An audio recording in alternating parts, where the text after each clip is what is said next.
জিনিসগুলোতে যে ক্ষতগুলোতে ব্যান্ডেজ লেগে যাওয়ার পসিবিলিটি থাকে, বা ব্যান্ডেজ যখন করব আবার যখন চেঞ্জ করব আবার আগের মতো হয়ে যায়, লেগে যায় আর কি, যেখান থেকে যে ক্ষত থেকে পানি বের হয়, ওই ক্ষতগুলোতে আমরা ওয়েট ড্রেসিং দিই, যাতে আমরা যদি ড্রাই দিই, শুকনো যদি ড্রেসিং দিই সেটা তো উঠে যাবে, সেজন্য আমরা ওয়েট ড্রেসিং দিব, ভেজা ড্রেসিং দিব, যেমন যাতে না উঠে এবং সেটা যেভাবে আছে সেভাবে যাতে থাকে, পানিগুলো যাতে শোষণ করতে পারে, ঠিক আছে। এরপর আরেকটা হচ্ছে প্রেসার ড্রেসিং। প্রেসার মানে যেমন আমাদের কতগুলো এন্ড আছে, যেমন আমাদের এই যে আঙ্গুলের মাথা, পায়ের আঙ্গুল বলে, হাতের আঙ্গুল বলে, এই জিনিসগুলো যদি কেটে যায়, কারণ এরপর তার কিছু নেই, ঠিক আছে, রক্ত যাওয়ার তার কোনো কিছু নেই, এই আঙ্গুলের মাথাগুলো যদি কেটে যায় প্রচুর ব্লিডিং হয়। এই ব্লিডিং গুলো অফ করার জন্য নর্মাল যে আমরা ব্যান্ডেজ করে ড্রেসিং করি সেটা তো হবে না, সেটাতে আমরা প্রেসার ড্রেসিং করি। কেমন এই প্রেসার ড্রেসিংটা করতে আগে আমাদেরকে কঠিনটাই শিখে, প্রেসার ড্রেসিংটাই শিখে। কেমন কেউ একজন আসেন। আচ্ছা, এটা গেল, যে উপকরণগুলো লাগবে সেটাও গেল, এবং আমরা যেগুলো ড্রেসিং করবো এবং ব্যান্ডেজ করবো সেটা হচ্ছে কাটা জায়গা। যদি কোনো একটা ফ্রেশ কাটা হয়, ছুরিতে কাটছে, মেশিনে কাটছে, এই ধরনের কাটাগুলিও যদি হয় আমরা সেলাই করবো ফার্স্টে, এরপর আমরা ড্রেসিং করে ব্যান্ডেজ করে দিব, সেটা একটা কথা। তাহলে কাটা জায়গা ড্রেসিং এবং ব্যান্ডেজ। এরপর হচ্ছে রুডের মধ্যে, ট্রাফিক রুড অ্যাক্সিডেন্টে চামড়া ঘষে যায় না, সিলে যায় না, এটাকে অ্যাব্রেশন বলা হয়। এ ঘষে যাওয়া ব্যান্ডেজ এবং ড্রেসিং, ঠিক আছে, গেল। এরপর পুরাতন কিছু ক্ষত, অনেকেই দেখবেন ক্ষত হয়েছে, ছিঁড়ে গেছে, কেটে গেছে, কিন্তু সেলাইও করে নাই, ড্রেসিংও করে নাই, ওরকম থেকে গেছে, ওগুলো পুরাতন ক্ষত বা ইনফেকশন হয়ে গেছে, প্রচুর পুজ হয়ে গেছে, এই ধরনের ব্যান্ডেজ এবং ড্রেসিং, ঠিক আছে। এরপর হচ্ছে পুড়ে গেলে পুরার আলাদা একটা ড্রেসিং আছে এবং ব্যান্ডেজ আছে, ঠিক আছে। এগুলো আমরা আজকে শিখবো ইনশাআল্লাহ। কে একজন আসেন। ড্রেসিং এর মূল মন্ত্র হচ্ছে আগে জিনিসপত্রগুলো ঠিকঠাক থাকা। আমি যেসব জিনিসগুলো লিখছি, ব্যান্ডেজের উপকরণ, এগুলো সবকিছু উপস্থিত থাকতে হবে, তারপর আপনি ড্রেসিং এ হাত দিবেন বা ব্যান্ডেজে হাত দিবেন। কেমন সবার আগে যেটা থাকা লাগবে সেটা হচ্ছে হেক্সিসল। কেমন হেক্সিসল দিয়ে দুইটা কাজ করা যায়। একটা কাজ হচ্ছে যে ড্রেসিংটা করবে তার হাতটা পরিষ্কার করা যায়, স্টেরাইল করা যায়, এবং যে জায়গায় ক্ষত হবে, ধরেন এই জায়গায় ক্ষতর জায়গায় কিন্তু হেক্সিসল লাগানো যায় না, ঠিক আছে, হেক্সিসল ক্ষতের জায়গায় লাগানো যায় না। ক্ষতে একটা জায়গায় ক্ষত হয়েছে, ক্ষতর চারপাশে ময়লা আছে, এই ময়লাগুলো পরিষ্কার করার জন্য এই হেক্সিসলটা আমরা ইউজ করি, সরাসরি ক্ষতে দিতে পারবো না। তাহলে ফার্স্ট কাজ হচ্ছে আমাদের এই হেক্সিসলটা থাকতে হবে। এরপর আমাদের গ্লাভস থাকতে হবে। রাফ হাতে আমরা কি করব না, ড্রেসিং করব না বা ব্যান্ডেজ করব না, আমাদের কি থাকতে হবে, গ্লাভস থাকতে হবে।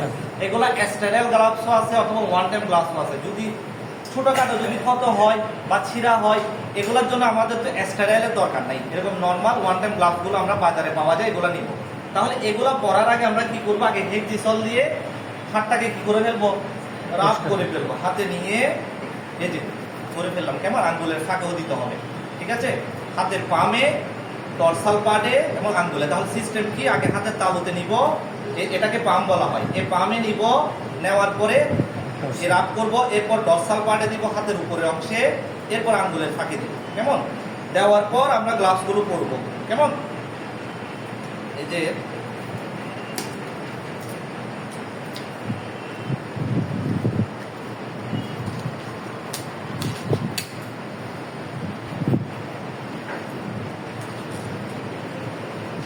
এই গ্লাভসগুলো কিন্তু স্টেরাইল করানো না, ওয়ান টাইম গ্লাভস, কেমন এমনি ফ্রেশ করা। এগুলোর পরে, এগুলো পরার পরে আরেকবার হেক্সিসল নিব। হেক্সিসল নিয়ে আমরা কি করব, আবার রাফ করে নিব, ঠিক আছে, করলাম। করার পর আমাদের ফার্স্ট কাজ হবে নর্মাল স্যালাইন নেওয়া। একজন ফ্রেশ রুগী আসছে, কাটা নিয়ে, ছেঁড়া নিয়ে, আমাদের প্রথম কাজ হবে তার এগুলো ওয়াশ করা। ময়লা থাকতে পারে অথবা ব্লিডিং, কাটা গেছে, কাটা যাওয়ার পর ব্লিডিং হয়েছে, ব্লিডিং যাওয়ার পর, ব্লিডিং তো আর 1 ঘন্টা ধরে যায় নাই, যা ব্লিডিং টেন্ডেন্সি যতটুকু অতটুকু ব্লিডিং গেছে, ঠিক আছে। ধরেন এই মানুষটার ব্লিডিং টেন্ডেন্সি হচ্ছে 2 মিনিট পর্যন্ত তার রক্ত গেছে, এরপর আপনার কাছে আসছে কাটা নিয়ে, ঠিক আছে। তাহলে রক্ত যাওয়ার পরে ফাঁক ফুকুরে কি থেকে গেছে, রক্তের ক্লট থেকে গেছে, রক্তগুলো জমাট বেঁধে এদিকে এদিকে বসে আছে। আমার প্রথম কাজ হবে কি, আগে নর্মাল স্যালাইন দিয়ে, এমনি নর্মাল পানি দিয়ে না, নর্মাল স্যালাইন দিয়ে আগে সেগুলো ওয়াশ করা, ঠিক আছে। আমরা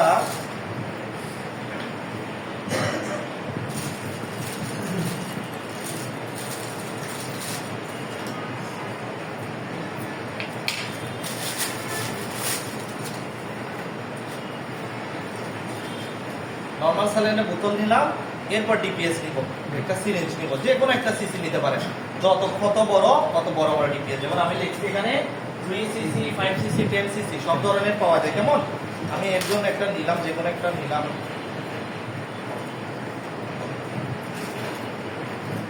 খুললাম। ওকে,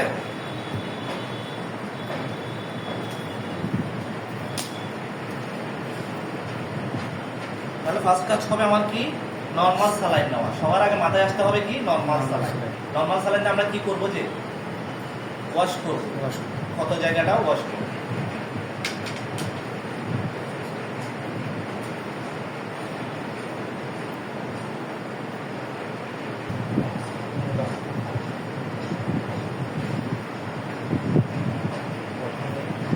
নিয়ে আসছে, তাহলে আমি প্রথম বলছি কি হেক্সিসল দিয়ে ক্ষতের বাইরের অংশে পরিষ্কার করতে হবে। এটা কাটাও হইতে পারে, ছিঁড়াও হইতে পারে, সবকিছু হইতে পারে। কেমন, তাহলে এই অংশটা আমি প্রথমে এই যে কটন নিচ্ছি, কটন নেওয়ার পর হেক্সিসল নিব, হেক্সিসল নেওয়ার পরে এই যে ক্ষত জায়গার বাইরে আমি ওয়াশ করব। ওকে, এর বাইরে আমি ওয়াশ করতেছি, আমি ক্ষতে কিন্তু কোনো হাত দিচ্ছি না, ক্ষতে কোনো হাত দিচ্ছি না। ওকে, ক্ষতে কোনো হাত দিচ্ছি না। এই যে ওয়াশ করার পর ফেলে দেব, কটন দিয়ে হেক্সিসল দিয়ে আমি বাইরে পরিষ্কার করে ফেলছি। বাইরে যেটা দিয়ে আমি পরিষ্কার করবো সেটা যাতে ভিতরে না যায়, কারণ ভিতরে আমি কোনো কিছু করি না এখন। এরপরে আমার কাজ হবে, ভিতরে যখন হাত দিব আমি স্টেরাইল গজ নিব। স্টেরাইল গজ এভাবে প্যাকেট আকারেও পাওয়া যায়, অথবা হসপিটাল এগুলো অটোক্লেভ করানো হয়, মানে জীবাণুমুক্ত করানো হয়। এখানে কোনো জীবাণু নাই এটার ভিতরে, কিন্তু বাইরে যেগুলো লোকাল পাওয়া যায় এগুলোতে কিন্তু জীবাণু আছে। প্যাকেট করা অথবা হসপিটালে অটোক্লেভ মেশিনে এগুলাকে স্টেরাইল করা হয়। স্টেরাইল করা যেগুলো, এগুলো জীবাণুমুক্ত, এগুলো দিয়ে আমাদেরকে ড্রেসিং করতে হবে, ঠিক আছে, এবং ব্যান্ডেজ করতে হবে। তাহলে আমরা স্টেরাইল গজ ওপেন করলাম। কেমন, স্টেরাইল গজ নিলাম। স্টেরাইল গজ পুরোটা ইউজ করা যায় ক্ষতর পরিমাণ অনুযায়ী, অথবা কেটে কেটে ইউজ করা যায়। কেমন, এই যে কেটে কেটে ইউজ করা যায়। তাহলে আমরা যে গজটা করলাম, করার পর ছোট ছোট, যেহেতু আমার ক্ষতটা ছোট, আমি ছোট ছোট কাট করব। ওকে, যতটুকু আমার প্রয়োজন হবে এটা ড্রেসিং করার জন্য অতটুকু আমি কেটে কেটে দিচ্ছি। থাকবে নিলাম, যা দরকার আমার তা আনবো। হ্যাঁ, এরপর আমার কাজ হবে কি, এই যে আমি এটা আগে দিয়ে কিনে রাখছি, কি নরমাল হাত দিয়েও করায়, যেহেতু আমি গ্লাভস পরে ফেলছি এখন হাত দিয়ে করা যাবে, অথবা এই যে আমি আগেও বলছি আর্টারি ফোরসেপ দিয়েও করা যায়। ধরেন আমি আর্টারি ফোরসেপ দিয়ে করলাম। কেমন, একজনের পক্ষে তো ড্রেসিংও করা বা আবার একজন অ্যাসিস্ট্যান্ট রাখতে হবে। কেমন, একজন অ্যাসিস্ট্যান্ট রাখা দরকার। এই আর্টারি ফোরসেপ আমি নিলাম, যদি আমি গ্লাভস পরে না থাকি, এমন এখানে স্টাইল করানো গ্লাভস পরা আছে, তাও আমি আর্টারি ফোরসেপ নিলাম। নেওয়ার পর সেটাকে ক্ল্যাম্প করলাম, এদিকে ক্ল্যাম্প আছে, আমি ক্ল্যাম্প করলাম, ক্ল্যাম্প করে ধরলাম, এখন আর সেটা পড়বে না। ঠিক আছে, তাহলে আরেকজন, যে কোনো একজন আসেন ছোট থেকে, কেউ একজন আসেন, আরেকজন আসেন,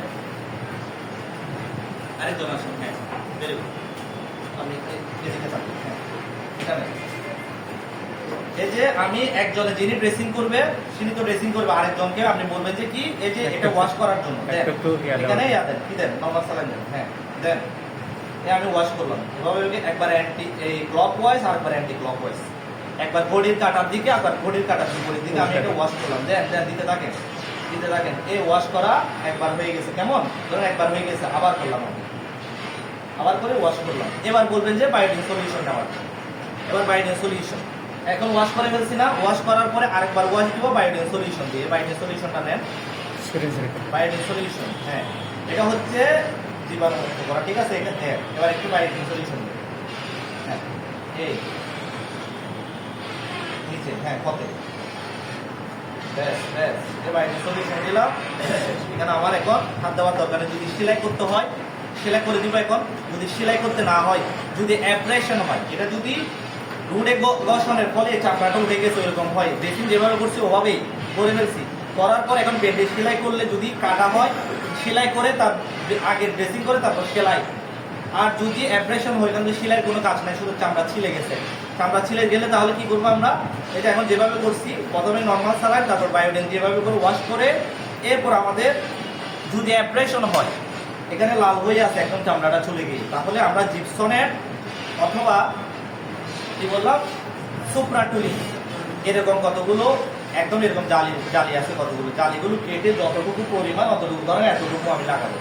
এর মধ্যে একটা বায়োটিন অয়েন্টমেন্ট পাওয়া যায়, অয়েন্টমেন্ট না থাকলে এটা তুলে, অয়েন্টমেন্ট না থাকলে এই যে এটা দিব, এটা দেওয়ার পর আমরা এরকম বসাই দিব। এখন জালিটা বসাই দিলাম, জালির উপরে অথবা এই যে ক্ষত যেটা আছে সেটা আমি হালকা করে দিয়ে বায়োটিন অয়েন্টমেন্ট অথবা বায়োটিন সলিউশন দিয়ে এভাবে করে আমি কি করলাম, ড্রেসিংটা বসাই দিলাম। এখন আর কোনো হাত দিব না, ঠিক আছে। ড্রেসিংটা বসে দেওয়ার পর আমি রোল ব্যান্ডেজ করব, ওকে। রোল ব্যান্ডেজ, রোল ব্যান্ডেজটা নেওয়ার এই যে দিলাম, একটা মাথা রেখে দিব যাতে আমি গিট দিতে পারি, কেমন উল্টা থেকে আমি সেটা ব্যান্ডেজ করতে পারি, কেমন একটু টেনে টেনে আমি ব্যান্ডেজ করবো।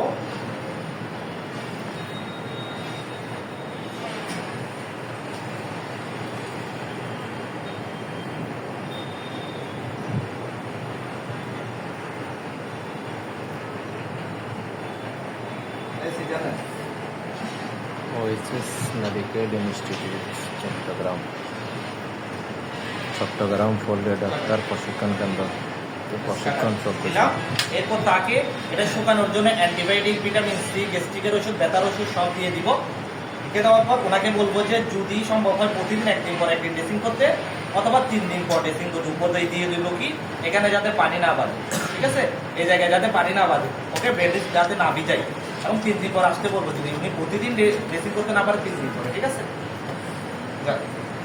এবার আঙ্গুলেরটা দেখাবো, ব্যান্ডেজ করছি উপর থেকে, সেটা হচ্ছে ড্রাই ড্রেসিং, ঠিক আছে। এখন প্রেশার ব্যান্ডেজটা দেখাবো, খুব ইম্পর্টেন্ট। আসে কেউ আসে না স্যার এখানের মধ্যে মেডিসিন, হ্যাঁ, গোটা বাচ্চা করতে হয় হাতের আঙ্গুল কাটে না, কাটে এই যে ওনার আঙ্গুলের মাথাটা কাটছে, আপনি আঙ্গুলের যেহেতু ব্লাড ফ্লোটা হচ্ছে আমাদের হাতটা তাকে এরকম, ব্লাড ফ্লো হচ্ছে সবসময় নিচের দিকে, তাই তো।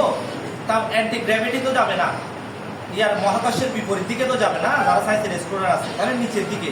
উনি যতই নিচে করবে ব্লিডিংটা হতে থাকবে, যতবারই বন্ধ করে অতবারই আবার শুরু হবে। সেজন্য এটাতে কিছু টেকনিক আছে, যেমন ওনার এই আঙ্গুলের মাথাটা কাটা গেছে, প্রচুর ব্লিডিং হচ্ছে, কেমন। এটা কাজ হবে প্রথমে কোনো একজন অ্যাসিস্ট্যান্ট দিয়ে, উনি যখন আসবে ব্লিডিং হচ্ছে হাতটা এরকম উপর করে রাখা। 1 নাম্বার কাজ হচ্ছে, প্রথম কাজ হচ্ছে হাতটা উপর করে রাখা, যাতে নিচে না নামে। উপর করে রেখে প্রেশার দিয়ে ধরে রাখতে হবে। আপনি জিনিস রেডি করতে করতে ওনাকে প্রেশার দিয়ে একদমকে ধরে রাখতে হবে, ঠিক আছে। এমন প্রেশার না যাতে রক্ত চলাচল বন্ধ করে একদম পুরো হাতটা নষ্ট হয়ে যায়, আঙ্গুলটা নষ্ট হয়ে যায়। কারণ এখানে থাকে সিঙ্গেল আর্টার, শুধু একটাই রক্ত না, এটা যদি বন্ধ হয়ে যায় পুরো আঙ্গুলটা পচে যাবে, তখন কেটে ফেলে দিতে হবে, ঠিক আছে।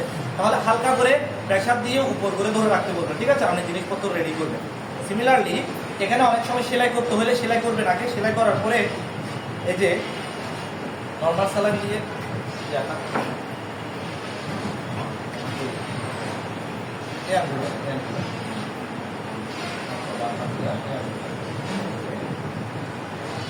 এই জায়গাটাতে প্রচুর ব্লিডিং হচ্ছে, তাই তো। আমার সব কিছু রেডি হওয়ার পর আমি আরেকটা কাজ করতে পারি, খুবই কমন একটা কাজ, সেটা হচ্ছে কি, আচ্ছা এটা দিয়ে করতে পারি। এনাকে হাতে এরকম চিপে না ধরে হাতটা উপর করে কোনো একটা পরিষ্কার স্টেরাইল গজ দিয়ে এভাবে করে চিপে ধরতে বলবে, উপরের দিকে, ঠিক আছে। উপর করে চিপে ধরতে বলবে, প্রেশার দিয়ে চিপে ধরতে বলবে, যাতে ব্লিডিংটা একটু কম হয়। এরপর দেখবেন যদি সেলাই করতে হয় কি অবস্থা দেখে সেলাই করবেন, আর না হলে দেখবেন যেখানে সেলাই টিকবে না বা সেলাই করতে পারতেছেন না, করার দরকারও নাই। প্রেশার দিয়ে ধরে রেখে জাস্ট একদমকে ধরে রাখতে বলে আপনি জিনিসপত্র রেডি করবেন। তাও নর্মাল স্যালাইন দিয়ে আমি নামাইয়েন না, হ্যাঁ খবরদার, রক্ত আসবে।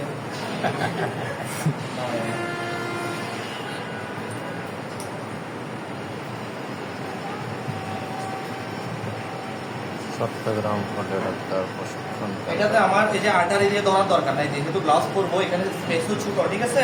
আমি প্রথমে একজন আরেকজন আসে না, আমি একা এদিকে ধরবো নাকি দেন, হ্যাঁ আগে ডিসল দিয়ে তো পরিষ্কার করবো। এখানে যদি কোনো ময়লা থাকে বা এভাবে ব্লিডিং হলে এখানে তো ব্লিডিং আসবে, তাই না। তাহলে এই যে আগে সিমিলারলি আগের মতোই এই যে ডিসল দিয়ে এটা চিপে ধরে এভাবে করে এখানের এই ময়লাগুলো আমি পরিষ্কার করবো। ময়লা মানে কি, রক্তগুলো আর কি, এখানে গড়ায় যে রক্তগুলো পড়ছে সব পরিষ্কার করবো। কারণ আপনি যদি ময়লাগুলো পরিষ্কার না করেন, এটা যদি ব্যান্ডেজ করে দেন, ভিতরে যদি কোনো ময়লা থেকে থাকে সেটা ইনফেকশন হয়ে যাবে, ঠিক আছে।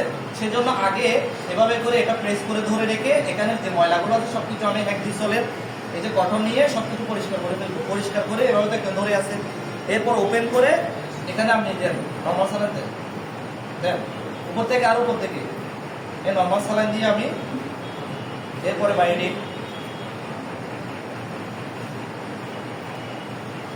দেন বাইরে এটাও দেন, হ্যাঁ বাইন্ডিং করলাম, ওকে চালাই করলাম, করার পর দেখতেছেন প্রচুর ব্লিডিং হচ্ছে, ওকে ব্লিডিং হচ্ছে। আপনি করবেন কি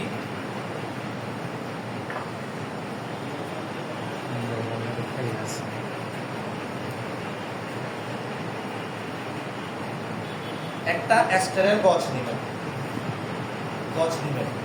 গজের উপরে এরকম করে তুলাগুলো দিবেন বা কটনগুলো দিবেন, দেওয়ার পরে এভাবে করে ধরবেন। কেন দিলাম এটা? রক্ত চুষার জন্য। কেমন দিলাম? ধরেন, এদিকে ধরেন, ধরে রাখেন, এটা রাখেন না, রাখেন, হ্যাঁ বেশ। দেওয়ার পরে আমি আরো গজ নিই, যেহেতু আমি উপরে একটা কটন দিচ্ছি এটাকে আমার ঘুরতে হবে, কাভার করতে হবে। কেমন? উপর থেকে আমি আরেকটা দিব, এগুলা কিন্তু প্রেসার দিয়ে দিব, হালকা করে না, এভাবে করে আমি প্রেসার দিয়ে ধরবো। যদি এদিকে আরো উঠে মনে হয় আরো কটন দিবেন, ঠিক আছে? আরো কটন দিয়ে এভাবে করে এটাকে একদম এভাবে করে ধরবেন, ধরেন নিচে ধরেন, হ্যাঁ।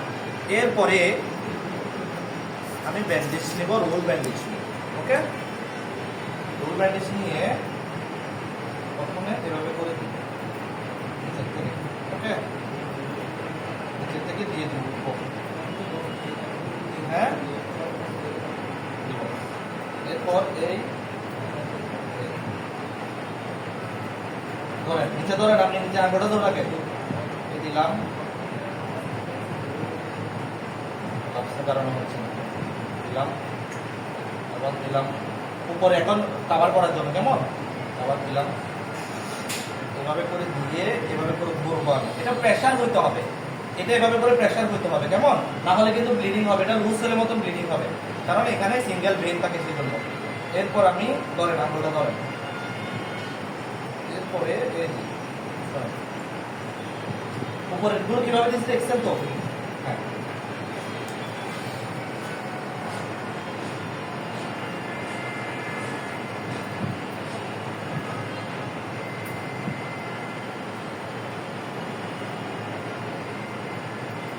কাছে নেন, এই যে মাঝখান থেকে কাটেন, মাঝখান থেকে, এরকম না, আড়াআড়ি, এভাবে না, এখানে ঢুকায় তারপরে আপনি ধরেন, আমি এটা ধরেন,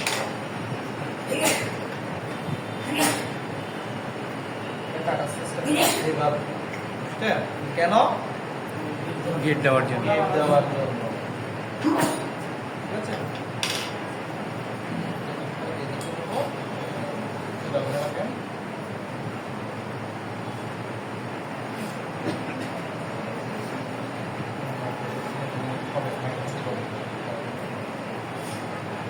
এবার বাসায় গেলে সারা আজকে কাটে দিয়েছি। এটা নিয়ে যদি বাসায় চলে যায় পুরো আমার হাত শেষ। যতক্ষণ কাজ করবেন বলবেন যে উপর করে রাখার জন্য, কেমন? স্যার এটা নিয়ে বাসায় চলে যেতে হবে। এই এরপর মাইক্রোফোন দিয়ে দিব একটু করে,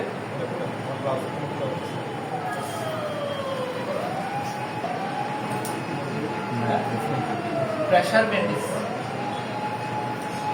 এভাবে করে পড়ে যায়, হ্যাঁ। গাড়ি মাইক্রোফোন যদি এভাবে করে দিলে আর ভালো, মাইক্রোফোন দিয়ে কোনো প্রেসার হবে না, হ্যাঁ। গাড়ি মাইক্রোফোন দিয়ে দিলে আর শক্ত হবে। এটা এভাবে রাখবে এবং দরকার হলে যে হ্যান্ড সাপোর্টটা দিয়ে দিবেন, এই যে কোনেকটাই দিয়ে গজ দিয়ে বেঁধে দিবেন, যাতে হাতটা এভাবে থাকে, ঠিক আছে? বুকের সাথে যাতে এভাবে লাগাতে হবে, ঠিক আছে? আর 5টা আঙ্গুলে পুড়ে গেছে, 5টা আঙ্গুলে আগুন আছে। কেমন? আপনি ব্যান্ডেজ করবেন কিভাবে? সবগুলো একসাথে ব্যান্ডেজ করে দিবেন, তাই তো? সবগুলো, কারণ পুরা রোগীতে প্লাজমা লিকেজ হয়, সেই জন্য আমরা পুরা রোগীতে স্যালাইন বেশি দিই। স্যালাইন বেশি দিতে হয় না, বডি ওয়েটের সাথে মেনটেন করে আমরা তো ফ্লুইড দিতে হয়, তাই তো? পুরা যদি ওনার 5টা আঙ্গুল পুড়ে যায়, এগুলো সব আলাদা আলাদা করে ব্যান্ডেজ করতে হবে এবং প্রতিদিন এগুলো ব্যান্ডেজগুলো পরিবর্তন করতে হবে পুরা রোগীর ক্ষেত্রে, ঠিক আছে? পুরা রোগীর ক্ষেত্রে তাহলে ওনার ধরেন 5টা আঙ্গুল পড়ে গেছে, ওকে? প্রথম কাজ হবে আমার নর্মাল স্যালাইন দিয়ে প্রচুর পরিমাণে আগে ওয়াশ করা, হাতটা ওয়াশ করা, ঠিক আছে? ওয়াশ করার পর কি অবস্থা দেখার পরে পুরা রোগীর ক্ষেত্রে আমি যেটা করি সেটা হচ্ছে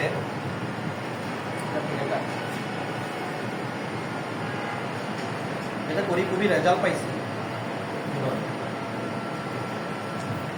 যেমন এটা একটা গজ নিলাম এভাবে করে, কেমন এখানে বাইরে দিতে এটা করি খুবই রেজাল্ট পাই, মেডিকেল এটাই করি আমরা। হ্যাঁ, তো ড্রেসিং করলাম, নর্মাল স্যালাইন দিয়ে সব কিছু করলাম, করার পরে যে জায়গাটা ক্ষত ওই জায়গাটা থেকে করে এভাবে করে আমরা ওই যে গজটাকে এভাবে করে সুপ করে নিই কি দিয়ে, বায়োডিন সলিউশন দিয়ে বা যে কোনো অ্যান্টিসেপ্টিক দিয়ে, বায়োডিন দিয়ে করে মূলত, বাইরে কিছু দিয়ে করে না। করে এটাতে আমরা সুপ্রাটুলি ইউজ করবো ফার্স্ট অফ অল, ঠিক আছে? সুপ্রাটুলি বা জিপসন একটা দিব, যাতে পরবর্তী যাতে ব্যান্ডেজটা যেহেতু প্রতিদিন চেঞ্জ করতে হবে যাতে সেটা লেগে না যায়। এরপরে আমরা এটা দিয়ে দেবো, এটা এভাবে করে, এটা আঙ্গুলও দেওয়া যায়, এভাবে করে বেঁধে দেবো, ঠিক আছে? এই যে বেঁধে দিচ্ছি, বেঁধে দেওয়ার পরে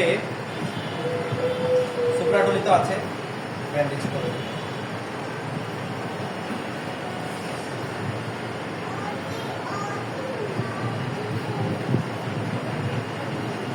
প্রতিটা আঙ্গুলে এভাবে করে আলাদা আলাদা করতে হবে, ঠিক আছে? প্রতিটা আঙ্গুলে এভাবে আলাদা আলাদা করতে হবে এবং